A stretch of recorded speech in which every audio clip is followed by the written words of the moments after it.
You know, really no family is prepared for autism. It's very different for each family. Because autism is a spectrum disorder, the symptoms range from mild to severe in different children.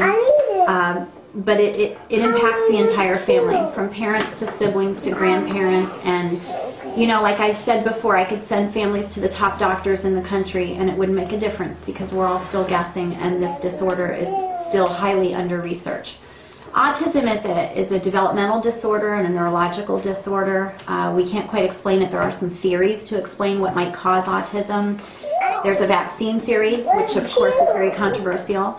But I will say from my own experience, I've had a number of families come in and feel like after their child's series of vaccinations, there was some regression in developmental skills. And we have that story told to us during evaluations numerous times. And families, you know, feel very strongly that there has been some developmental loss around the time of 18 months when children are getting those vaccines.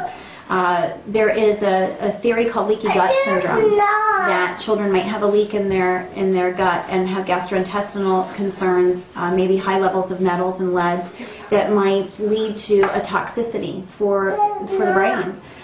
So when you have excretions of food running rampant within your bloodstream and your system, that it goes directly to your brain and causes a toxicity. There are environmental concerns that perhaps environmental stressors and toxins might be causing an uprise in autism. You know, 10 years ago when I really started getting fully involved in autism, people didn't have cell phones, they weren't using the internet, and that's been on the rise really alongside of the rise in autism. We have triplets and twins and siblings that we work with, and so we are curious about a genetic factor in autism as well. And my personal and professional opinion about autism is that there's not one. There are many autisms. It is a vast spectrum and the children are very different. I always say they're like snowflakes, no two are alike.